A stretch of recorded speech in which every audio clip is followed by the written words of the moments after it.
Nós vamos pensar hoje sobre João capítulo 21 e o nosso tema vai ser restaurado, a história de Pedro. Esse é um assunto tão importante e valioso porque quando a gente tem a nossa caminhada cristã, a gente sabe, a Bíblia vai deixar claro que o Evangelho tem a ver com a porta, quando a gente entra pela porta e encontra perdão e salvação. Mas essa porta também é um caminho. Jesus disse que é a porta, Jesus disse que é o caminho, então você tem uma jornada. E nesse projeto, nessa caminhada, nessa nossa jornada, muitas vezes as coisas ficam complicadas, né? E a gente acaba colecionando uma série de dificuldades no nosso relacionamento com Deus, no nosso relacionamento com o próximo e com a gente mesmo. E é tão interessante ler o Novo Testamento e ler os ensinamentos e a caminhada de Jesus para ver como é que isso é trabalhado para o nosso entendimento quando a gente lê aquilo que acontece e que é apresentado nos Evangelhos. É interessante que um dos destaques do Novo Testamento, e é interessante observar a palavra destaque, é a pessoa do apóstolo Pedro. E você sabe que Pedro aí aparece toda a tradição da igreja latina ocidental, que se desdobrou no catolicismo romano, deu um lugar tão extraordinário à pessoa de Pedro, talvez maior do que qualquer outra figura dentre os apóstolos que a gente conheça. E mesmo nós, né, quando nós pensamos nos discípulos de Jesus, a gente logo lembra aí, pelo menos aí de Pedro, Tiago e João, geralmente no barquinho, no mar da Galileia, mas Pedro sempre está lá. Mas quando a gente olha a vida de Pedro, é uma vida tanto quanto assim interessante e surpreendente, né? Eu não sei por que tem tanta gente querendo colocar ele numa posição tão elevada, quando a Bíblia destaca a sua situação de limitação. Aqui tem um quadro que utilizei a partir do que foi feito tão artisticamente pelo pastor Belfani Nolasco, que mostra Pedro, né, no seu encontro com Jesus, quando ele é chamado ministerialmente, aí ele vacila andando sobre o mar, confessa que deseja continuar seguindo a Jesus, no momento em que Jesus disse, se ele com os outros não quer ir embora, depois confessa e nega, alegra-se muito no momento da transfiguração, tem a sua indefinição no momento do lava-pés, na ceia do Senhor também, diz que morre por Cristo, depois nega Cristo, cochila e dorme no Getsêmani. Então você que tem sono na hora da mensagem, já tem uma sintonia assim petrina profunda na sua vida, né? Corta a orelha do soldado, segue Jesus de longe, nega Jesus e depois confessa a Jesus no desfecho do Evangelho. Então, se tem alguém assim que em grande parte a sua cara e a nossa cara é o nosso querido Pedro, com toda a sua história de altos e baixos, de transição de um momento para o outro, mostrando a absoluta realidade do quadro do que é ser um ser humano em contato com aquilo que Deus começa a fazer na sua vida. E quando nós lemos João 21, a Bíblia vai nos dar o seguinte relato ligado às aparições de Jesus depois do momento da ressurreição. E o texto diz que depois disso, Jesus apareceu novamente aos seus discípulos à margem do mar de Tiberíades. Tiberíades é o mesmo mar da Galileia, é o mesmo lago chamado também de Quinéret. Foi assim. Estavam juntos Simão Pedro, Tomé, chamado Dídimo, que quer dizer gêmeo, Natanael, de Caná da Galileia, os filhos de Zebedeu, que você sabe muito bem, são Tiago e João, e dois outros discípulos que não são aí nomeados. Mas preste atenção, não sei se eu observei direito, a gente tem Tomé, Natanael, né? Os filhos de Zebedeu, aqui são 4, 2 outros discípulos, Ou seja, com Pedro são 7. Tem uma turma boa que já formou um pequeno grupo. Depois precisamos ver com o Betinho para ver se a gente pode organizar a situação. Vou pescar, disse-lhe Simão Pedro. E eles disseram, nós vamos com você. Eles foram e entraram no barco, mas naquela noite não pegaram nada, o que surpreende. Ao amanhecer, Jesus estava na praia, mas os discípulos não o reconheceram. Ele lhes perguntou, filhos, vocês têm algo para comer? Não, responderam eles. Eu não sei se a gente parou para pensar, mas o que surpreende é que o Novo Testamento nos dá uma lista de todas as situações específicas que envolvem as aparições de Jesus depois da ressurreição. É importante a gente observar isso, porque muita gente, ao ouvir a história da ressurreição, poderia imaginar que a ressurreição foi uma coisa assim mais meramente espiritual, ou que foi uma coisa psicológica. E o Novo Testamento faz questão de dizer que isso é verdade realmente. Vai mostrar, o Novo Testamento vai mostrar, depois de toda essa sonoplastia especial, que Jesus aparece para Maria Madalena, para outras discípulas que estão voltando aí do túmulo, aparece a Pedro em Jerusalém. É isso que eu queria que vocês prestassem atenção. Porque quando a gente lê João 21, nós vamos ver um encontro de Jesus com Pedro. Mas preste atenção, não é o primeiro. Não é a primeira vez que Pedro encontra com Jesus depois da ressurreição. Depois, aos 2 discípulos que estão indo para Emaús, aos 10 discípulos, aos 11, e nesse caso a gente vai ver que Pedro está presente. Interessante, Lucas 24 diz explicitamente que tinha aparecido para ele, e nós sabemos que isso foi no próprio domingo de Páscoa. Então Pedro teve esse contato com o Senhor ressurreto.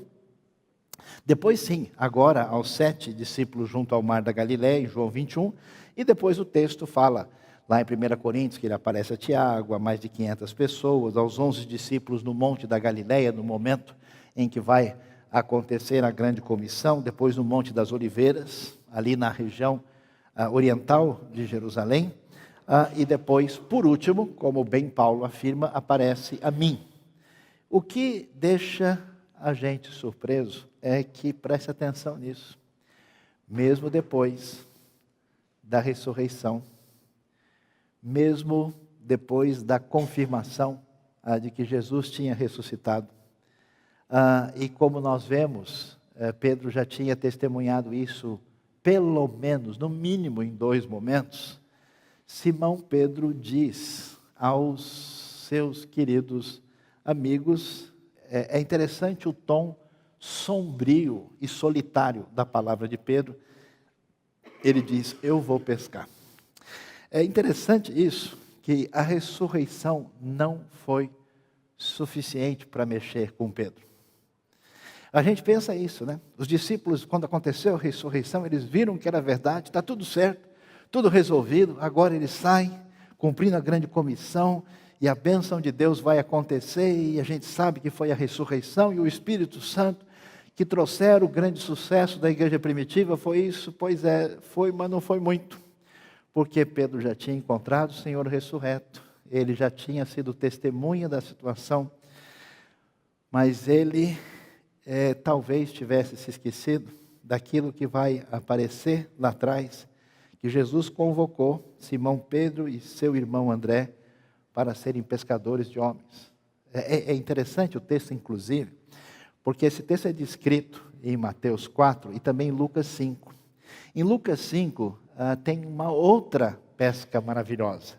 E essa pesca maravilhosa é bem perto do lugar que se imagina, porque segundo Lucas 5 ela aconteceu em Genezaré, que não é nem um pouquinho longe de onde se imagina que acontece esse encontro de Jesus com os discípulos. Ou seja, muitos anos atrás, alguns anos atrás, na verdade, Jesus passou ali e disse, fulanos, vocês aí, pode deixar as redes, vocês deixem de ser pescadores agora, eu vou ensinar como é que vocês vão pescar gente, vocês serão pescadores de homens. E agora, depois de tudo, eu não sei que aconteceu exatamente na cabeça de Pedro. Como é que ele contou a coisa para ele mesmo.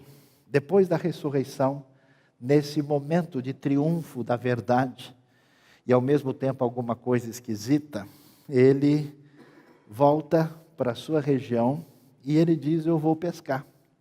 E sabe o que me surpreende? É que ele não convida ninguém. Ele não diz: pessoal, vamos dar uma pescada hoje? Não, o texto assim é forte, porque ele disse, no tom sombrio do seu coração machucado, que ele ia pescar, e os outros se ofereceram para ir junto. Nós vamos com você. Ou seja, está muito claro que tem uma coisa estranha aqui. Esses discípulos que seguiram esse rabino estranho que andou falando sobre o reino de Deus, sobre salvação, sobre uma proposta tão diferente, e comprovou com o poder que ele era o Filho de Deus e com a ressurreição. E agora que tudo aconteceu, não está tão assim claro para esses discípulos como é que as coisas são. O sol nasceu, mas o dia está nublado. Tem alguma coisa no meio do caminho. E Pedro, como quem diz assim: olha, eu já gastei um bom tempo da minha vida, eu já fiz o que eu tinha que fazer, eu fui atrás do homem aí, eu sei, para mim é estranho demais, porque você sabendo que Jesus ressuscitou dos mortos, e você vai pescar, não convida ninguém, e os outros vão juntos e acompanham, a coisa está diferente, parece que a ressurreição não teve poder suficiente. E, inesperadamente, isso que é tão especial da parte de Deus, porque quando a gente se confunde, quando a gente faz as bobagens da nossa vida, quando a gente se perde na caminhada, quando a gente não acerta o passo, é interessante a Bíblia mostrando a ação especial de Deus indo na nossa direção. Ele então disse, como quem não quer nada, né? Ele está lá no mar, eles estão lá no barco, e de repente Jesus aparece lá na praia, né? E é interessante porque não tem uma narrativa de Jesus estar na Galileia antes. Jesus chega meio que surpreendendo demais. E ele diz: lancem a rede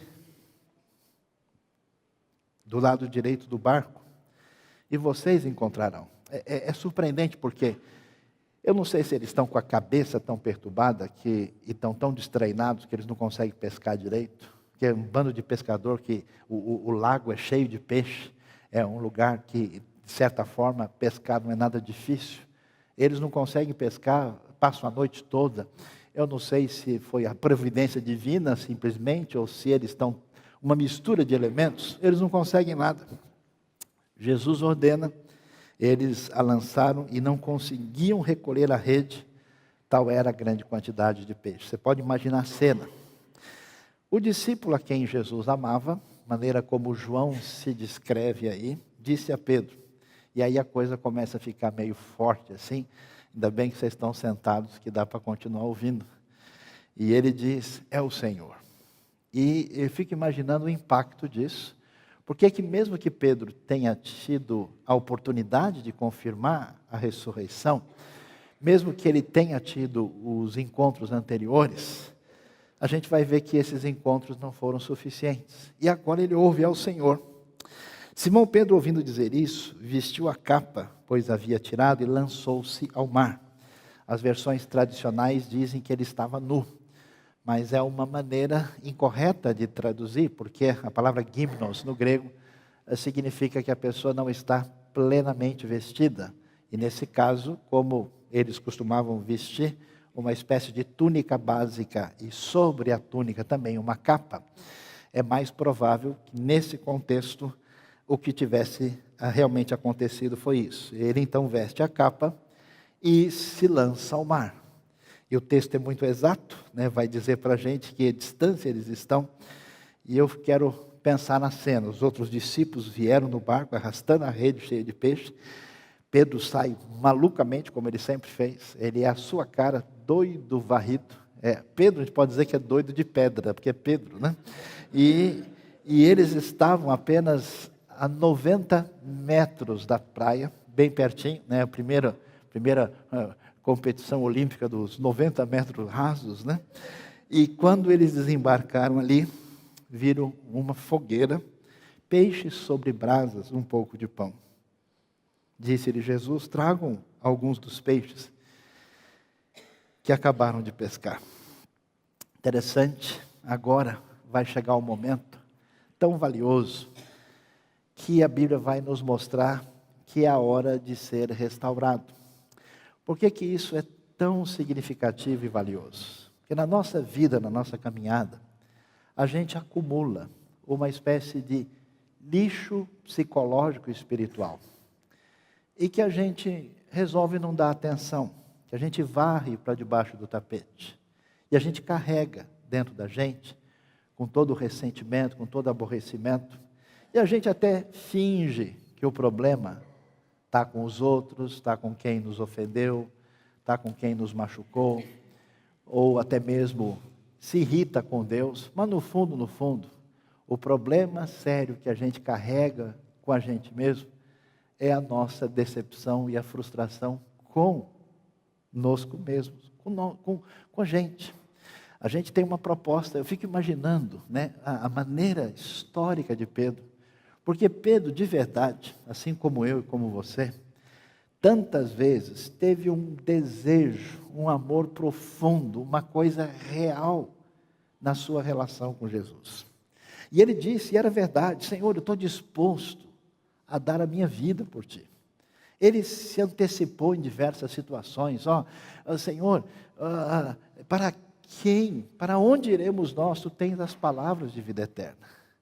E ele, com toda essa disposição, com todo esse jeito meio estabanado dele, eu não sei como é que Pedro lidou com o fato de que, no momento central, na hora H, ele se tornou a pessoa mais frustrante e decepcionante de toda a história da fé.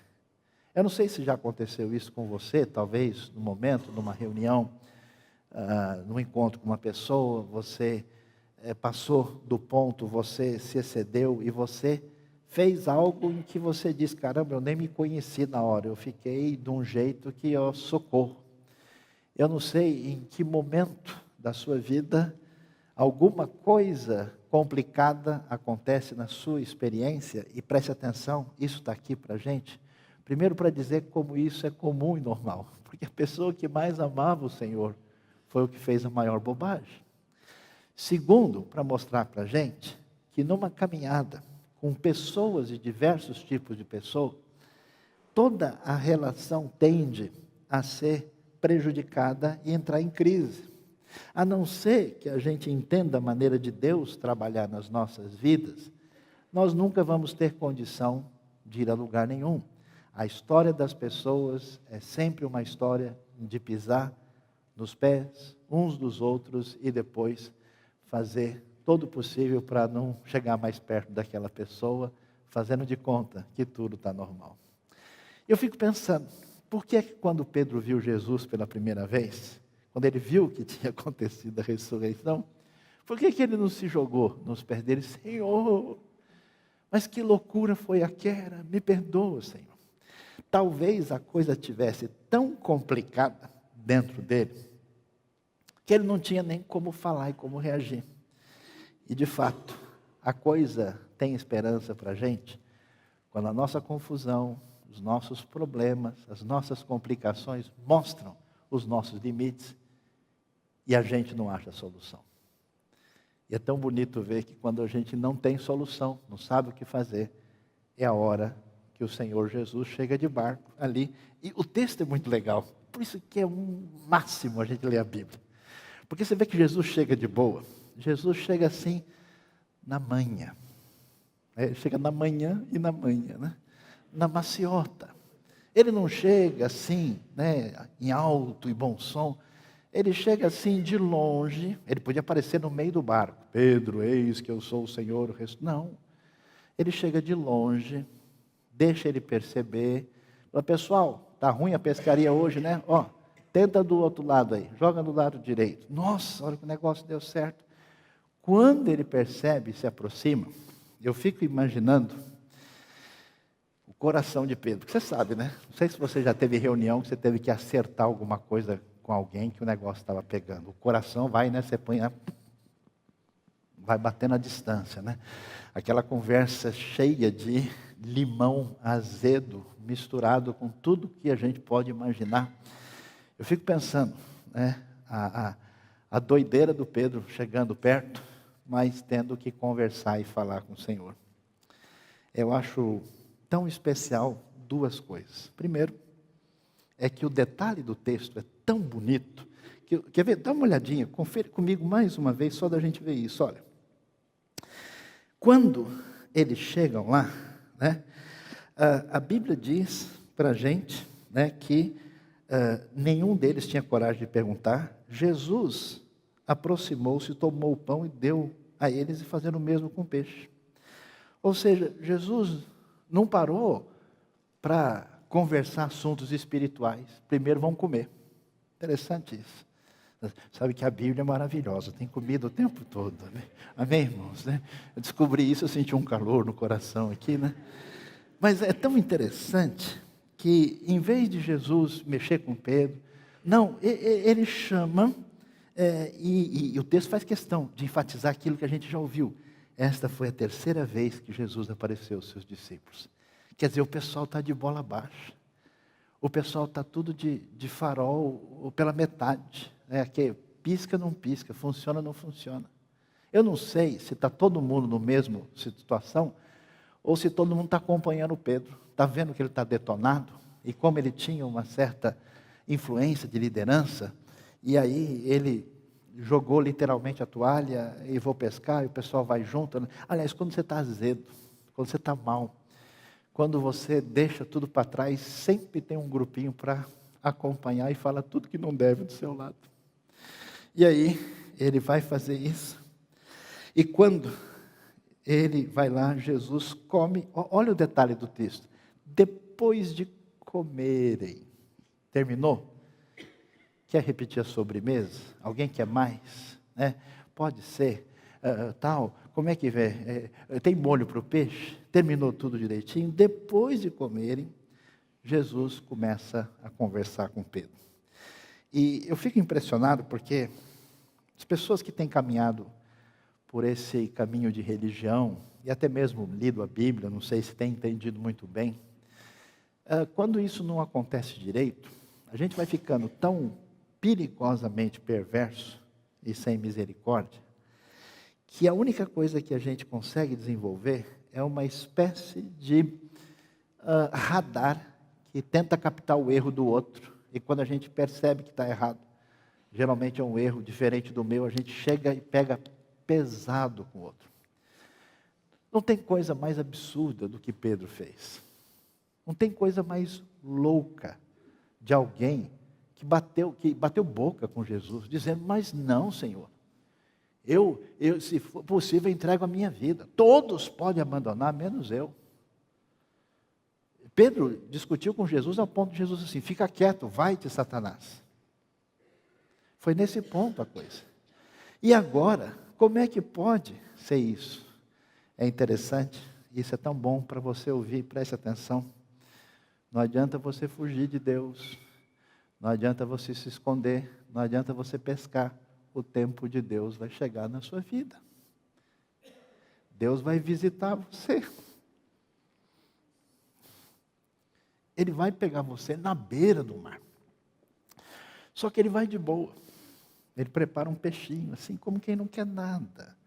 Na maior maciota, com a sua graça, a sua bondade e o seu poder. E surpreendentemente, em nenhum momento Jesus chega, Pedro. Que coisa, né? Lembra da última conversa que a gente teve? Como é complicado a gente ver esse povo sempre tentando espremer o vinagre na ferida dos outros. Jesus não diz, Pedro, o que aconteceu? Você pode me explicar o que houve naquele dia? Como assim, Pedro?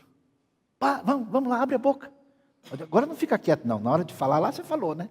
Agora vamos, desembucha. Fala aí. Você percebe? Jesus não comenta nada. Ele não lança em rosto. Ele não chega em nenhum momento com uma espécie de cobrança.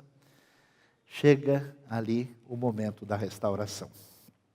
E é interessante a gente ver isso, porque a gente está diante de um mundo tão confuso, em que as pessoas têm tido diversos caminhos para lidar com essa falha interna, com a decepção de si mesmo, com as surpresas perversas que o seu coração preparou para a sua vida.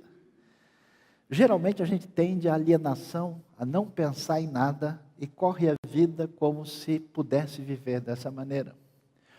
Ou muitas vezes a gente entra por esse caminho que boa parte da nossa cultura hoje adotou, que as coisas que acontecem com a gente não tem responsabilidade. Nós estamos debaixo de uma espécie de determinação biológica, social, e o que a gente faz não é responsabilidade nossa, é fruto de alguma força externa, a gente tem pouca responsabilidade nisso.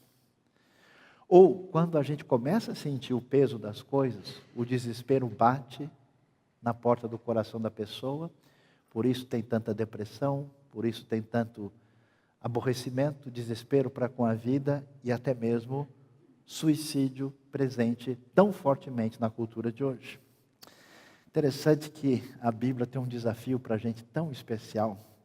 Preste atenção nisso em relação à sua vida, em relação a pessoas que você tenta ajudar. A única esperança para curar e mudar a vida de alguém chama-se graça de Deus e amor incondicional. E é interessante que Jesus chega para Pedro e começa a fazer as perguntas mais pesadas e difíceis e as mais lindas que podem existir. Porque como assim? Né? O sujeito acabou de negar e de certa forma é um dos responsáveis pelo que acontece com Jesus e teme na hora mais inapropriada possível. E agora Jesus começa a falar com ele e diz: Pedro, você me ama? Aliás, ele não diz Pedro. A palavra é muito forte, porque ele chama Pedro pelo nome de Simão. Simão é o nome anterior ao chamado. Lembra? Simão, agora tu és Pedro. Ele, quando fala de uma maneira efetiva sobre Pedro, mas ele busca o nome lá de trás, porque foi isso que Pedro fez. Ele volta para a vida antiga, ele vai pescar, e ele de fato voltou a ser o antigo Simão. E a narrativa de João 21 começa falando: Simão Pedro, você realmente me ama? E ele responde, né, ele já disse, né, Jesus pergunta: me ama mais do que estes? Ele diz: Senhor, tu sabes que te amo. Disse Jesus: pastorei as minhas ovelhas. Muda a palavra, né? Ele falou alimenta, agora fala pastorei, alimenta os meus cordeiros, pastorei as minhas ovelhas. E pela terceira vez ele lhe disse: Simão, filho de João, você me ama? Pedro ficou magoado por Jesus ter lhe perguntado pela terceira vez: você me ama? E ele disse: Senhor, tu sabes todas as coisas, sabes que te amo. Disse-lhe Jesus: cuide das minhas ovelhas. Digo-lhe a verdade, quando você era mais jovem, vestia-se e ia para onde queria. Mas quando for velho, estenderá as mãos e outra pessoa o vestirá e o levará para onde você não deseja ir. Jesus disse isso para indicar o tipo de morte com a qual Pedro iria glorificar a Deus. Então lhe disse: siga-me. Quando a gente lê essa história, muitos de vocês conhecem, já ouviram, a maneira mais comum de dizer que está acontecendo é a seguinte: olha, quando Jesus fala com Pedro, o grego tem dois verbos diferentes. Tem o verbo agapau e o verbo filéu. E aí, Jesus pergunta para Pedro, agapau, e Pedro responde filéu. Então, na verdade, Jesus está perguntando: você me ama, Pedro? E Pedro não consegue responder e diz: Senhor, eu gosto do Senhor. E isso tem sido talvez a expressão mais comum da explicação sobre o assunto. Mas provavelmente, muito provavelmente, essa explicação não está correta. E algumas razões aparecem aí. O evangelista João costuma, nos seus escritos, dizer a mesma coisa, repetindo-a com variação estilística. Ou seja, João vai falar de um assunto e ele muda para não ficar repetitivo.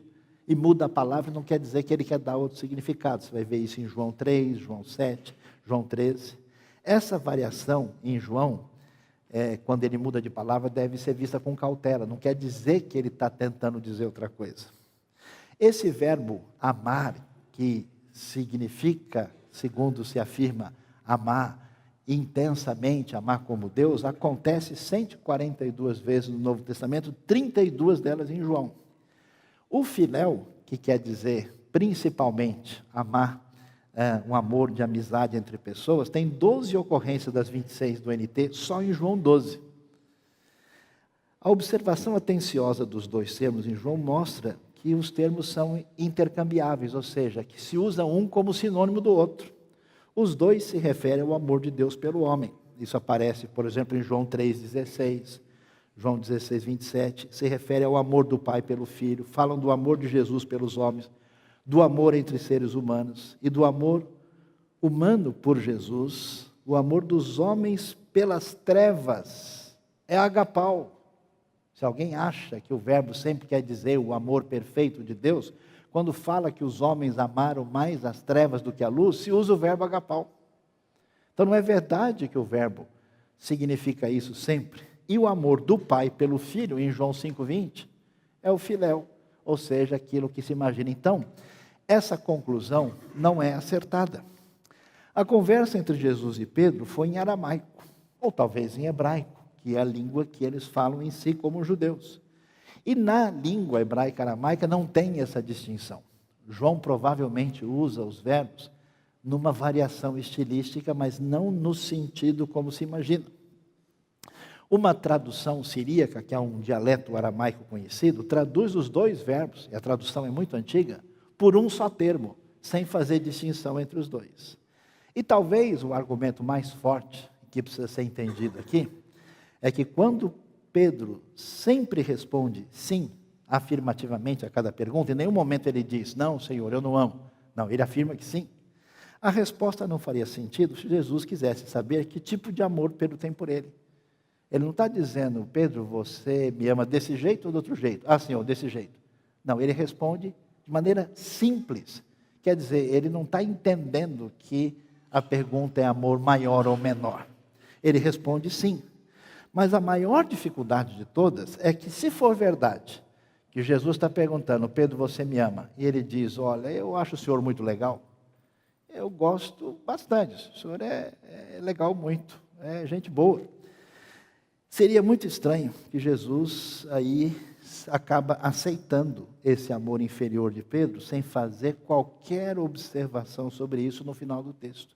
Isso não faz sentido no contexto da restauração de Pedro. Então, na verdade, o que a gente vai descobrir é que, de fato, Jesus pergunta para Pedro se ele o ama. E Pedro responde que sim, e Jesus vai trabalhar na vida de Pedro de uma maneira tão significativa, porque ele mexe no passado de Pedro. Você vai se lembrar, vai ver bem o que acontece. A coisa interessante, não só Jesus chama ele de Simão, como nós vimos aqui, deixa eu voltar um minutinho, porque eu fui explicar.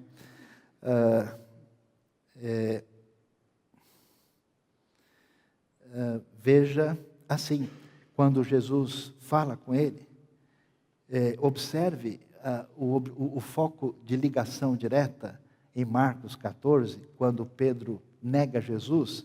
O texto diz que, vendo Pedro aquecer-se, olhou bem para ele e disse, você também estava com Jesus, o Nazareno? Ou seja, quando Jesus vai mexer com Pedro e curá-lo e restaurá-lo, ele mexe diretamente no passado. Você observa que tem uma fogueira, no momento em que ele está se aquecendo, e agora, quando ele encontra Jesus na beira do lago, ele tem uma outra fogueira acesa lá. Ou seja, atua diretamente naquilo que aconteceu no passado, evoca a experiência negativa para que Pedro venha passar por essa restauração. E aí Jesus vai lá atrás e chama ele de Simão. E é surpreendente, porque a única frase dita para tirar Pedro dessa sensação de fracasso, da sensação de ter feito a maior loucura da sua vida, de tirá-lo de onde ele se colocou, foi apenas com a frase: Pedro, tu me amas. E Pedro vai dizer duas coisas que chamam a atenção. Uma é a contínua afirmação do seu coração, apesar da sua fragilidade. Senhor, o Senhor sabe que eu te amo. Ele repete isso. Mesmo Jesus insistindo e ele depois ficando magoado e triste, mas ele vai dizer uma frase tão interessante que ele diz: Senhor, o Senhor sabe de tudo. Eu não sei onde é que está o embaraço da sua vida. A maior parte das pessoas tem uma fogueira com uma negação lá atrás, que bagunçaram a sua vida. E elas, mesmo diante do Cristo ressurreto, elas se aproximam, mas sempre é de longe. Até que Deus visite a sua vida, chamando pelo nome antigo, para restaurar de novo a uma posição especial. A menos que Deus traga de volta à sua mente, ao seu coração, o seu amor profundo, a sua graça sem fim, que cura e que restaura e que mexe com você, mudando a sua vida internamente. E eu acho tão impressionante, especial, o que Jesus diz na sequência, porque as palavras dele parecem não fazer sentido. Como assim? Cuide das minhas ovelhas. O que está por trás disso? O que tem cuidado das ovelhas com a restauração de Pedro? Meus queridos, nós somos chamados a anunciar a graça bendita de Deus. Não existe nada disso nesse mundo, em nenhum lugar, em todos os lugares desse mundo. A religião sempre vai ser uma base de troca, uma tentativa humana de construir alguma coisa através do nosso poder. A Bíblia tira a nossa máscara, mostrando para a gente que o apóstolo mais especial é a pessoa mais frágil e necessitada da graça de Deus.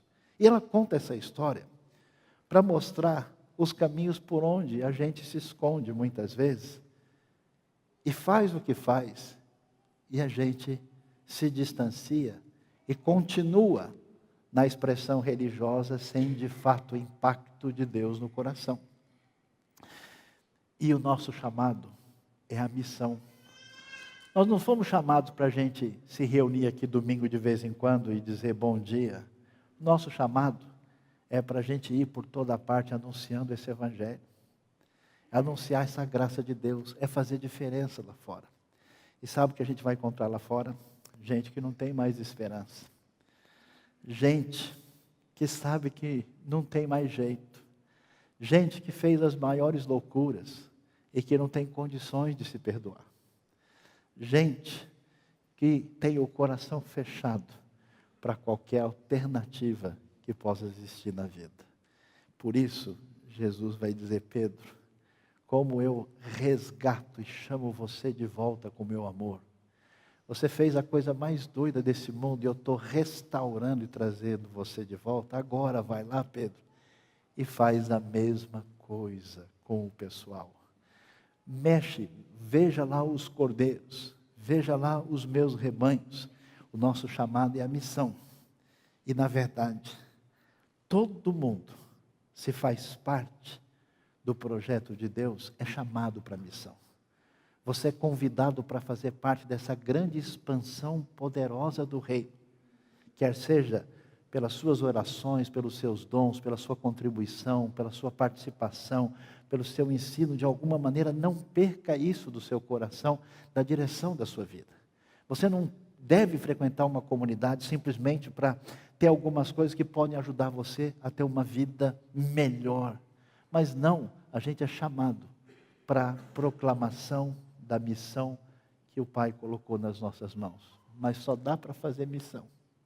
Só dá para a gente contribuir. Só dá para a gente colocar vida no altar de Deus quando a gente encontra Jesus na praia.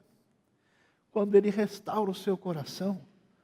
Quando você se perdoa daquilo que Ele já perdoou. Quando Ele mexe na sua vida e você enxerga a graça de Deus acima de qualquer coisa com o seu poder de restauração sobre a sua vida. Por isso, que Deus nos abençoe nessa manhã e nos ajude nessa caminhada desse novo ano que está ainda ensaiando para aparecer, que você pense como é que você vai se envolver nos projetos do reino de Deus para fazer diferença e que isso seja feito por um coração restaurado pela visita de Deus na sua vida, que restaura a sua vida, o seu coração. Baixe a sua cabeça, vamos orar. Peça que Deus visite a sua vida. Eu não sei se tem uma grande pedra no seu coração, se tem um grande peso, se tem alguma coisa difícil demais, turbulenta, atrapalhada, se tem uma ação espiritual do mal que atinge você nessa manhã. Coloque a vida diante do Senhor e a gente vai terminar esse momento com uma oração. Deus bondoso, Pai querido, louvado seja o Teu nome, porque o Senhor é poderoso e extraordinário nos restaurar e agir com graça e poder na nossa vida. Senhor, é tão impressionante ver como é que o Senhor agiu na vida do nosso querido Pedro, fazendo a Deus uma transformação nesse que se torna um dos maiores proclamadores da Tua mensagem. Ó Deus, visita o coração dos Teus filhos, dos Teus queridos nessa manhã. Revela, ó Deus, a Tua graça, o Teu perdão, a Tua restauração, o Teu poder especial na nossa vida. Nós Te agradecemos, Te louvamos, Te adoramos nesta manhã. Em nome de Jesus. Amém, Senhor.